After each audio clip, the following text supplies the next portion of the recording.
In our previous lecture, we will discuss about Thevenin theorem and superposition theorem consequently, and in this lecture we will discuss about the Norton theorem. So Norton theorem first हम लोग देखेंगे statement. तो statement क्या है? A linear and bidirectional two-terminal network can be replaced by an equivalent circuit consisting of a current source that is represented by IN in parallel with a equivalent resistance RN. Okay, here IN is nothing but the short circuit current through the terminals, and RN is the equivalent resistance of the terminals when the independent source are turned off.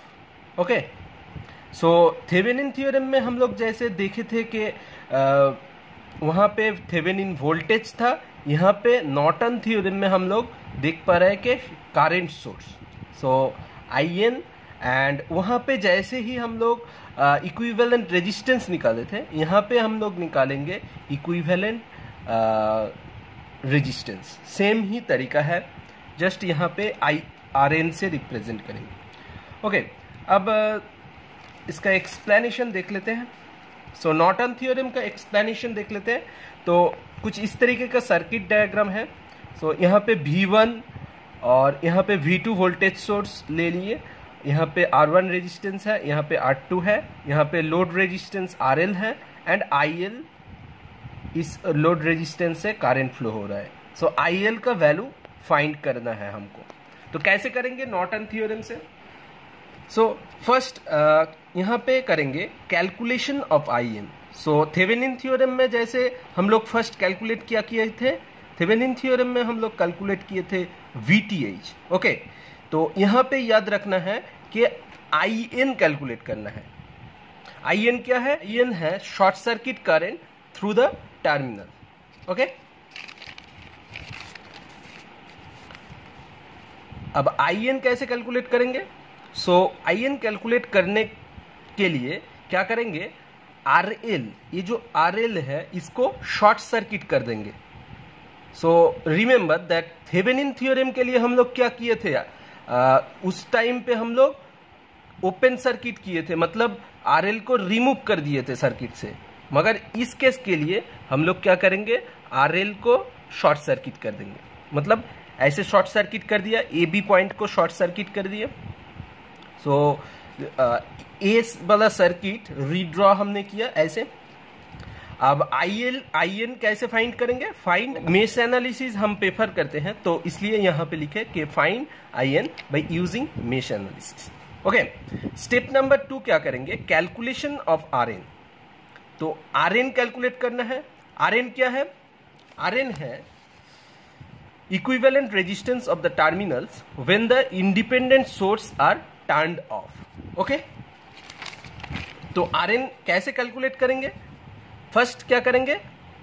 RL को remove करेंगे, जैसे कि हम लोग Thevenin theorem में किए थे. Same तरीका है, एकदम सेम तरीका है. वैसे ही हम लोग RN यहाँ पे कैलकुलेट करेंगे. So remove RL, and second क्या पॉइंट है? Voltage source are short circuited and current source are open circuited. Okay, so circuit को हम लोग रीड्रॉ कर लिए. वोल्टेज सोर्स और short circuited. Voltage source, 2 voltage source था, तो उन दोनों को शॉर्ट कर दिया यहाँ पे, और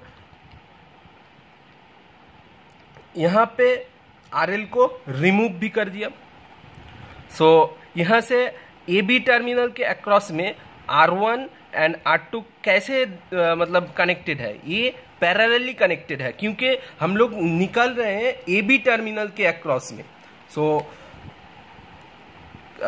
RTH कितना निकलेगा? RTH मतलब क्या है? Thevenin resistance. यहाँ पे RN लिखे क्योंकि नॉर्टन रेजिस्टेंस. सो ये एक इक्विवेलेंट रेजिस्टेंस है. तो क्या करेंगे? So RTH equal to RN, that equal to क्या होगा? R1 parallel to R2. So parallel connection के लिए कैसे सॉल्व करते हैं? R1 R2 divided by R1 plus R2. Okay, clear. अब स्टेप नंबर 3. स्टेप नंबर 3 में क्या करेंगे, Norton equivalent circuit, Norton equivalent circuit draw करेंगे। जैसे पिछले वाले थ्योरम में हम लोग किए थे, थेवेनिन थ्योरम में, वैसे ही हम लोग इक्विवेलेंट सर्किट ड्रॉ करेंगे। मगर यहाँ पे चेंजेस ये है कि वहाँ पे वोल्टेज सोर्स के साथ सीरीज में थेवेनिन रेजिस्टेंस को ऐड किए थे। यहाँ पे क्या करेंगे, करंट सोर्स के पैरेलली हम लोग नॉर्टन जो इक्विवेलेंट रेजिस्टेंस आएगा उसको ऐड करेंगे। तो IN ऐसा रहेगा और इक्विवेलेंट रेजिस्टेंस RN कुछ इस तरीके का बनेगा, और उसके साथ लोड रेजिस्टेंस जैसे कनेक्ट होता था पहले जैसे कनेक्ट होता था वैसे ही कनेक्ट होगा। ओके, सो ये है नॉर्टन इक्विवेलेंट सर्किट। ओके, इसके बाद स्टेप नंबर 4, स्टेप नंबर 4 में क्या करेंगे, calculation of IL।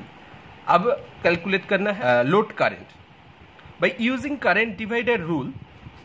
IL equal to क्या होगा, IL इक्वल टू होगा RN divided by RN plus RL multiplied by IL। So ऐसे हम लोग IL को निकालते हैं। अब हम लोग देख लेते हैं Thevenin theorem and Norton theorem के साथ किस तरीके का रिलेशन बनता है। सो हमने एक थेवेनिन इक्विवेलेंट सर्किट को ड्रॉ कर लिए यहाँ पे, और यहाँ पे ड्रॉ कर लिया नॉर्टन इक्विवेलेंट सर्किट को। ओके, सो अगर ये जो रेजिस्टेंस है, इक्विवेलेंट रेजिस्टेंस या थेवेनिन रेजिस्टेंस, इसको अगर हम मान लिया कि VTH का इंटरनल रेजिस्टेंस ए वाला है, तो ये एक प्रैक्टिकल वोल्टेज सोर्स हो गया। और सिमिलरली यहाँ पे भी मतलब ये जो रेजिस्टेंस है, करंट का इंटरनल रेजिस्टेंस अगर मान लिया करंट सोर्स का, तो ये एक प्रैक्टिकल करंट सोर्स हो गया। सो अब यहाँ से हम लोग क्या बोल सकते हैं, VTH दैट इक्वल टू क्या बोल सकते हैं, IN into RN, and RTH equal to क्या बोल सकते हैं, RTH इक्वल टू RN, क्योंकि ये जो रेजिस्टेंस, इक्विवेलेंट रेजिस्टेंस यहाँ पे जो मिलेगा और ये जो RTH सेम सिमिलर है, तो इसलिए हम लोग बोले हैं कि RTH इक्वल टू RN। अब ये जो पोर्शन है ये क्या है, एक्चुअल में क्या है, current to voltage source conversion. यहाँ पे करंट टू वोल्टेज सोर्स में कन्वर्ट हो रहा है। सो करंट सोर्स को हम लोग वोल्टेज सोर्स में कन्वर्ट कर रहे हैं इस तरीके से। और यहाँ पे हम लोग क्या दिखा, voltage to current source conversion. So IN equal to VTH divided by RTH लिखा, तो RN इक्वल टू RTH होता है।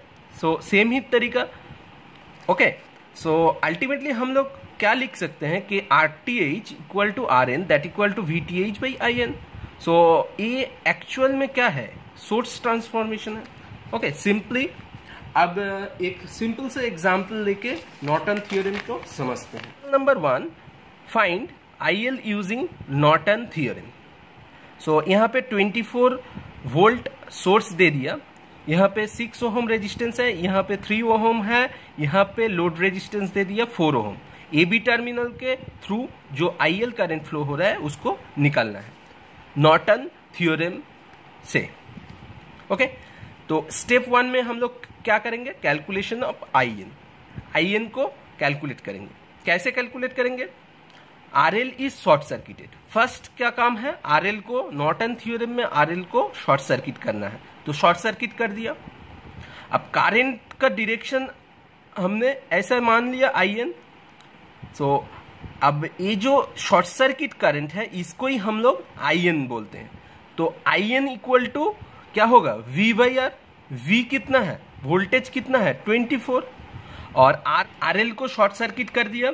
शॉर्ट सर्किट करने के बाद ये जो करंट है इसको हम लोग IN बोलते हैं, ठीक है ना।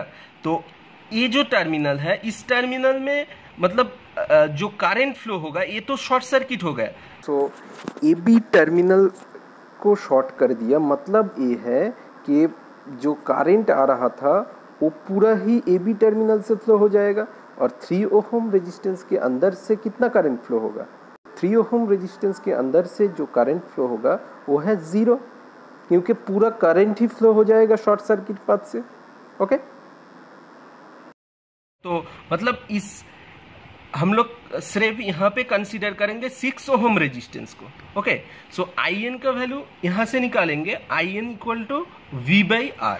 सो V का वैल्यू कितना है 24 है और रेजिस्टेंस क्या है 6 है, so that equal to 4 ampere. Okay, अब स्टेप नंबर 2 में कैलकुलेट करेंगे आरएन कैसे कैलकुलेट करेंगे, सिमिलरली थेवेनिन थ्योरम में जैसे कैलकुलेट करते थे वैसे ही हम लोग आरएन को कैलकुलेट करेंगे यहाँ पे।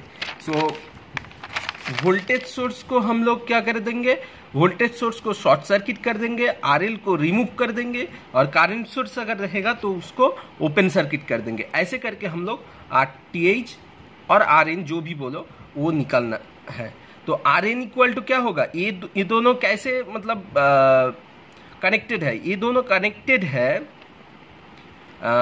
ये 3 ओम और 6 ओम रेजिस्टेंस पैरेलली कनेक्टेड है, तो इसलिए हम लोग पैरेलल का फॉर्मूला लगा लिया 6 × 3/6 + 3, so that will give Rn equal to 2 ohm. Okay, अब नॉर्टन इक्विवेलेंट सर्किट ड्रॉ करना है। नॉर्टन इक्विवेलेंट सर्किट ड्रॉ कर लिया, ये 4 एम्पियर करंट लगा दिया, 4 एम्पियर करंट आया था यहाँ पे, और यहाँ पे 2 ओम रेजिस्टेंस आया, Rn का वैल्यू 2 ओम था तो वो भी लगा दिया, और RL भी AB टर्मिनल में हम लोग लगा दिए। RL का वैल्यू कितना था 4 ओम था। अब कैलकुलेट करेंगे IL, बहुत ही इजी हो गया। IL इक्वल टू क्या होता था, Rn divided by Rn plus RL which is multiplied by IN। Okay, so Rn का वैल्यू कितना आया 2 ओम आया था, और Rn का वैल्यू 2 ओम लिख लिए, और RL का वैल्यू क्या आया था 4 ओम आया था, 4 लिख लिया, और IN का वैल्यू कितना आया था, IN का वैल्यू आया था 4।